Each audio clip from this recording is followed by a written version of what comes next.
Maayong gabi sa atong tanan. Salamat sa mensahe sa awit nga naguluhan ang saad niya may ganting madawata.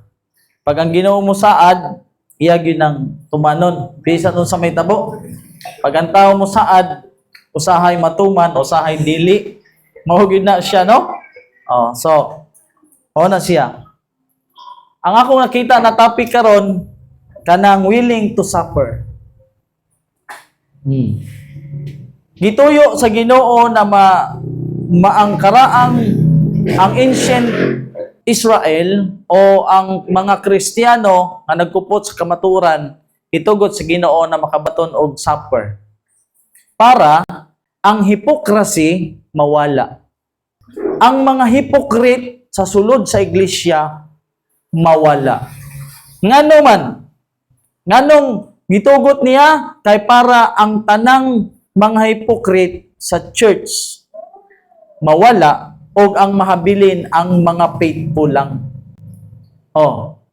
Pag abot sa persecution, dito napatyon ang mga mituo kang Kristo. Unya, magkukuring ingnon ko. Mayin ko na, Kristiyano ko. Di man ko pwede mo ingong Kristiyano ko kay putdan magkugulo. So gitugot niya ang persecution para mawala ang hypocrite. Mawala ang mga nagkunwari na Kristiyano. Kaya di, mangyug ka mo ingong Kristiyano ka. Unya, mo ingong Kristiyano ka, dili day tinuod, putdan magkagulo. Gituyo niya para masabdan kung kinsang tinuod na willing na muantos para sa pakikambit dito sa pag-antos Ginoo. Willing to suffer. So, ingon diri, not in their own power did the apostles accomplish their mission. Dili sa ato na kusog o kapgahom na ma-accomplish ang mission sa mga apostoles, but in the power of the living God. So, ang gahom ra gyud sa buhi nga Dios. Their work was not easy. Ang ilang bulahaton dili gyud dali ra. The opening labors of the Christian church were attended by hardship and bitter grief. Ang ilang nasugatan mga hardship.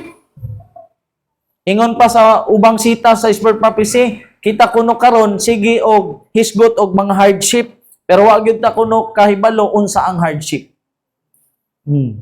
Dili hardship na walay bugas o unsa pa na diha, may kwarta na walay trabaho, dili na hardship. Ang hardship nga giskutan sa Biblia kanang wala pa nato masulayi. Wa pata ingon guys sa Mateo, maabot ang mga linog, kagutom, kamatay, sinugdan pa lang na sa kalisod. Ingon dire, in their work, the disciples constantly encountered privation, persecution, unsa pa na diha? But they counted not their lives there unto themselves and rejoiced that they were called to suffer for Christ. Kita ba? Pino na sa ako Unsay giingon? Sila na rejoice. Unsa na sa Bisaya? Nalipay. Lahi ni siya na happy ha, dili ni happy. Ang happy og rejoice dako ra na siya kalainan. Bisan nas kalisod ka, rejoice gihapon na siya bisan wala kay bugas. Ang happy ko na kay daghang bugas, daghang kwarta, happy ka. Pero ang rejoice lalom nga siya na pagmaya. And rejoice that they were called to suffer for Christ. They were willing to expend and be spent. Ano siya? Willing sila, nagalak sila, nakiambit sila sa ilang kugalingon nadto nga pagatawgon na willing to suffer for Christ. Mo na siya. Unsay nakataya dito? Kinabuhi. Kinabuhi, hugutan kag ulo. ang ilang experience o sa grasya sa Ginoo ngadto sa langit was revealed in the conquest they achieved for Christ with the might of omnipotence. God worked through them to make the gospel triumph. Bisan nga matay sila, hindaog gihapon ang gospel kay dili man sa pagpatay mudaog kundi nang tao maputli sa iyang kinabuhi ug andam siya ialay nadto sa makikambit sa pag-antos ni Kristo.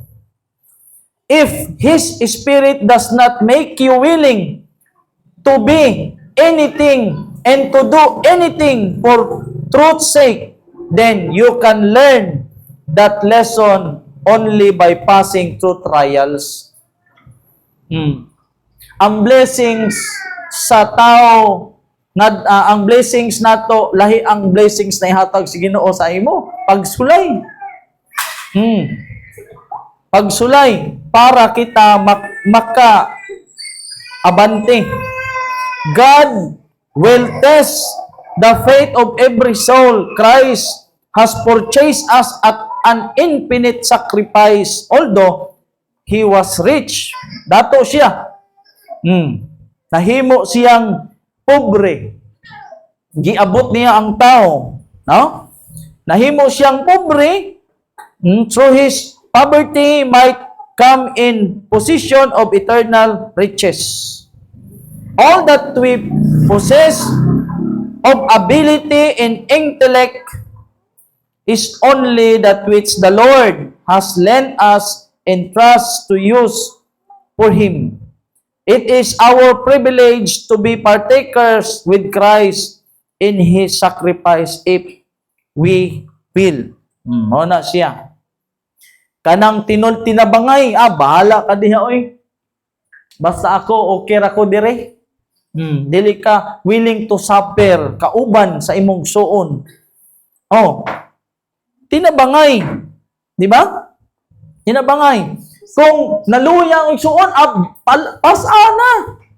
Iuban ka ng mga sundalo, bisan gani, daghana ka ng mga sundalo gani, body-body man na sila. Ay grabe oy, bisan naghingalo na alsahon gyapon nila. Kay importante bisan patay na madalag gyapon nila kay ang abwa to ila hatag sa mga mahal kinabuhi. Di nila nabiyaan bisan patay na diha. Ana na. Karon, the persecutions visited for many centuries upon His God-fearing people were endured by them with a patience and constancy that honor their Redeemer. Unsa may gibuhat? Gipakaon sa leon, ang mga bata giitsa, gitigbas, gipakaon sa mga mananap. Mao na siya. Gitambungan dito sa mga dato, sumala sa itong mga lesson kaniadto. They continue to send out their missionaries to scatter the precious truths bisan ma-danger ang ilang kinabuhi. They were hunted to death. Lalim ka na. Kinsa pa ba'y magminsahe kung patyonon na ka dito, makitaan ka magminsahe, patyon ka. Ikaw, Brad, ipadala na to dito. Tapos, naanay decree dito na makakita ganitag mga Kristiyano diri Adventista. Putlan yun natog ulo. Musugot ka? Ha? Di ba? Na ay nangita nimo para mo patay. Yet their blood watered the seed sown, and it failed not of yielding fruit. So muna siya. Naduna sila'y lahutay. Nailahutay, na patience, na kanang pagpadayon. Di nakamuhunong. Nawingo na. Saman, Brad. Saman. Murag kauban man kanila. Dili, oy. Di ko kauban nila. Sama kay Pedro. So, dire, sa panahon, does the Waldenses witness for God centuries before birth of Luther. Si Luther man ang pinakahuling kanang tuwa sa martyrdom sa panahon ni Luther. Naka-experience maghapon si Luther sa mga persecution. Scattered over many lands, they planted the seeds of the Reformation that began in the time of Wycliffe. Si Wycliffe, nagsulat maghapon na siya. Muna siya, hantod miabot si Luther. Ditagaan na po si Luther og present truth. Mabasa na nato. And is to be carried forward to the close of time by those who also are willing to suffer all things for the word of God and for the testimonies of Jesus Christ. Revelation chapter 1 verse 9. No? Hantod yun sa kanang gitawag nga amoy nga na dili na ko kay professional good ko. Ako gi-partner 6 months. Una 3 months tapos 6 months. Ingon siya, bro, taga Mindanao, nadto Palawan kay nagcha-church planting ba. So gipadala ko Palawan.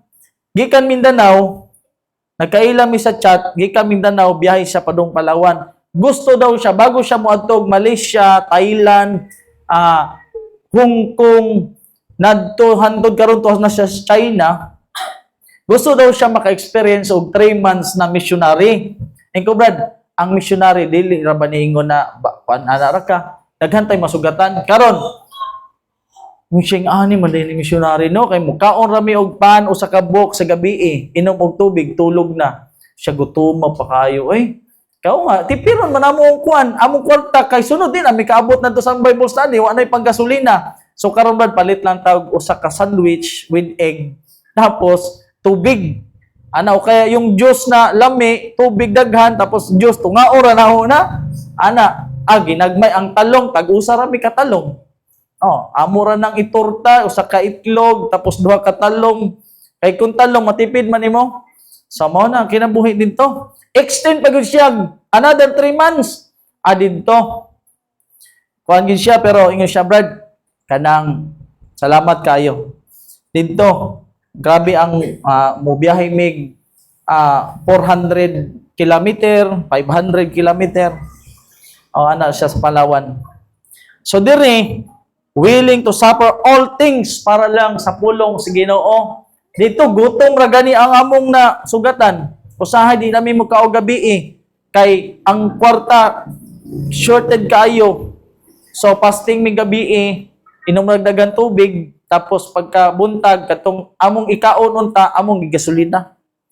Among gigasolina kay di ka magtipid. Dito mangayo-ngayo mi gulay Ana unsaon ni magdagko kayo dito sa Palawan bro isda lang nimo grabe dagko kayong mga isda ingon to amo titunan ay gipuyan so hinaya kay ninyo dagko 120 per tulo ka isda na dagko na tuna iyatong hiwa-hiwaon ana tapos sila magkinaonan to humot ra bagyong kayo peritohon paksiwon gikan gipaksiw gipirito perting lamia gutom ra ganito pagkaon ra gani. Those who are willing to suffer for Christ will experience more joy in suffering. Sa gingon, bisan kinsa nga willing na muantos para sa Ginoo, maka-experience siya labi pa nga kalipay diha sa pag-antos. Lipay ka more joy in suffering than in the fact that Christ has suffered for them, thus showing that He loved them. Those who win heaven will put forth their noblest effort and will labor with all long suffering that they may reap the fruit of toil. So, mo na siya. So, pag kinabuhis kalibutan, dili isa yun. Kung diri pa lang karon na wala pa ta aning mga kuan usahay maluya na ta no kami dukhara man mi sa jail usay magsikinan ta mi sa jail nangayabag pagyud ang tingko na i-post baka ni nako nayabag man ang mga boses na wa man lay mo kanta kami pa mo wali agoy katawanan baya kayo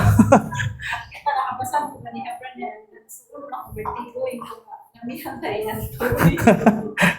Sa sunod ang mitingan ng ako. Ampo, hakot tanan, oy, sige lang. May gani, may abot si Bad Kuan. Mana siya. So wala pa gani na, no? Sahay makakuha na ta.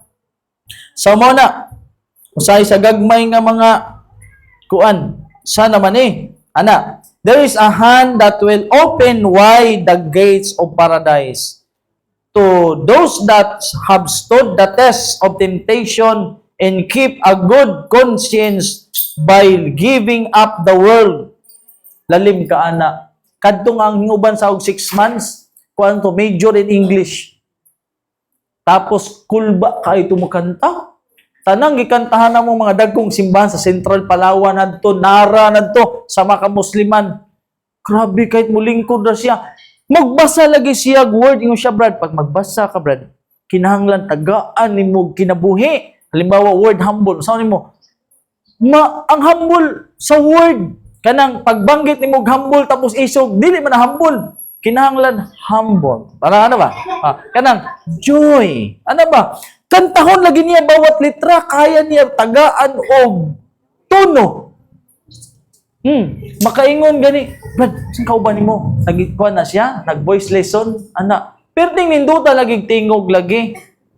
Ingko na kinahanglan nindot gyud akong mensahe ani kay nindot kayo tingog to ba? Maayo ang special song tapos ang imong mensahe mura og ingko na nindoton gyud nato ni kay pilditan ni nindot ang mensahe tapos ato mensahe way unod.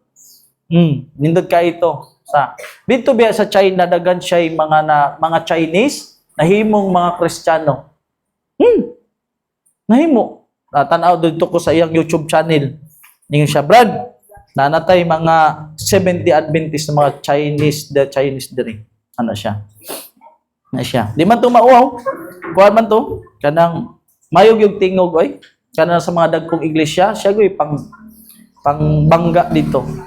So, diri. Mao na siya na ang atong pagtuon karon samtang napay panahon magkuan na ta, mag-imbak na tag mga knowledge kay sa actual ani diha na ang atong mga natun-an diha na gyud ka mag-struggle kung usaban magpadayon pa ba ko usaban imong kalimtan ang unsa diri ang kalibutan na pwede naman na ako'y gistudihan sa internet nga karon nag-training na siya ron o kuan siya kanang nagtrabaho siya sa dugay na panahon sa casino. Pag abot niya sa laing nasod, dako kayo yang sweldo. Tapos, kuan siya, pag musakay siya sa barko, kapitan siya. Pero wa gyud siya misakay sa barko. Wa pud undang siya perting dakuan niya sweldo sa casino sa laing nasod. Naunsa man nanintuo man sa mensahe? Giingnan siya sa mga ginikanan, gisumpa siya sa ginikanan. Ang iyang gamit laptop, Apple, ang iyang tablet, Apple, tanan, mga branded, mga speaker, mga mahal. Pero uli siya. Nadtos balay nag-stay og 3 months study. Dala na kus bukid, nasuko ang mga ginikanan kay born again man. Tapos ingon na karon kay ang iyang sweldo, iyang ipadala dito sa iyang ginikanan. Tapos, nakabati na siya sa mensahe sa Adventist. Tapos, undang sa casino kay sugal. Tapos, ingon na unsa naman lang imong gitun-an. Nga, gipa-eskwela, pamangyod, bisan hatagan, rami nimog balay. Luoy kaayo. Kay, yung siya, Brad, struggle yun siya ba? Kay, indot yan trabaho, casino, dakog sweldo, tapos, kuan siya sa iyang mga ginikanan. Pero to karon siya sa Digos, dito siya sa lugar, nag-training siya dito, na siya na foreigner dito na nag-assist sa iya. So ako siyang gikuan dito. Ana. Kuan siya, kanang edukado na tawag yun. Anytime magtrabaho siya, padawat siya kay makiskwela man. Kumusakay siya sa barko, kuha lang siya, kapitan. Tapos, dito sa trabaho, di na mag siya mobalik, bisan sa kadako ang iyang kuan ang iyang sweldo kay kuan gyud niya kanang gingon diri kana bang i-surrender nimo ang mga imong future. Men labor at great cost to secure the treasures of this life. They suffer toil and endure hardship and privations to gain some worldly advantage. Why should the sinners be less willing to endure, to suffer, and to sacrifice in order to secure an perishable treasure? O, nagay pagpili. Paras kang Moses, kang Moses, kung atong tunaan ang kinabuhi ni Moses, maura gihapon. Kuwan gihapon, nagpili gihapon si Moses. Kung imong tan-awon, kay next to Pharaoh man siya, grabe gyud ang pagdesisyon ni Moses. Bahala na mag-atiman siya og dito sa mahimo siyang ano sa tawag na? Shepherd. Kaysa dito na siya mahimong pero iya gihapon kuan. Nakoy presentation ana dire. So, mao gihapon mahitabo na pwede naman ta ka magpatukod og dakong balay, nindot na mga kuan, pero nag-join yun sila. A life that runs parallel with the life of God, a crown of immortal glory that fadeth not away, the infinite treasures of heaven, the inheritance which passes all estimate in value, which is an eternal weight of glory, must be obtained by us at any cost. So, man na siya. No? Grabe, oy. Dili basta-basta na kanang imong ibaylo dito sa imong nakatunan. Dear friends, I entreat you to be firm to truth and to duty. Trials may press closer and closer, but Jesus will lead you if you will let Him. Pray much, be willing to separate from anything that separates you from God. Grabe, no? Magampot na. Amahan nga labing balaan, Ginoo ning matahong matakna sa tunga-tunga sa simana. Gusto mi magpasalamat ya kanimo Lord, ilabi na ang imong pagtipig sa among hinulaman nga kinabuhi hangtod ni mga gutloa. Mapasalamaton sa mi Ginoo sa mga maanindot kaayo nga pagpadasig ni matahong matakna sa kagabion. Sa diin kami Ginoo, tagai kami kasing-kasing nga willing usab kami moantos in your cause Lord. Tabang usab kami nga bisan pa man sa mong mga pag-antos, mahimo kaming malipayon ilabi na Ginoo sa among pagpaabot sa imong ikaduhang pagpadayag. Tabang usab Ginoong Dios ang among gitagsa nga gipangatubang karon, mga concerns sa kinabuhi, kabalaka, mga pag-antos nga among yatubang physical man kini or sa material na mga pamaagi. Ginoong Dios, amo sa giapil diha kanimo, muduol kami sa imong grasya sa imong himaya, ilabi na Ginoo ang mga prayer request nga gisulti ganina, ilabi na Ginoong Dios ang nabulag nga distrito sa North Central Cebu District Association of Churches o ang Central Cebu District Association of Churches. Kami Ginoo na hinaot nga bisan pa man sa mga pamaagi aron mas mapaspas ang imong mga buhat, mahimo kining Ginoo nga mas mopadali pa ang mga mensahe. Bisan pa man Ginoo adunay separation pero usara ang tinguha. Tuguti Ginoo nga ang mga nasugdan nga mga programa sama sa ipaygayon nga federation matuman kini Lord. Og ingon man ang gugma sa pagtinabangay, og ingon man ang gugma usab Ginoo sa pagtabang sa buhat, madali kini Lord. Sa akong bahin sa Ginoo, ikareside na ko Lord, busa ako na itugyan at tanan di kanimo. Og naasay daghang mga oportunidad nga mabot sa manuktok sa akong atubangan Ginoong Dios. Ako na isalig di ang tanan di kanimo, uban Ginoo ang dakong pagpasalamat sa tanang butang, ilabi na Ginoo sa pagpasaylo sa akong masala. Pasiluan kami sa makausap ka o daghang kay salamat nga nakahimo kami nining atak naa ilabi na Ginoong Dios nakatigom kami aron sa paghimaya o pagdaig sa imong halangdon nga ngalan. Kining tanan among gitugyan Ginoo uban sa among pagbulag-bulag nga unta kami makaabot sab sa among tagsa-tagsa ka mga Pinoy-anan nga walay kakulian ng hitabo sa ngalan ni Jesus. Amen.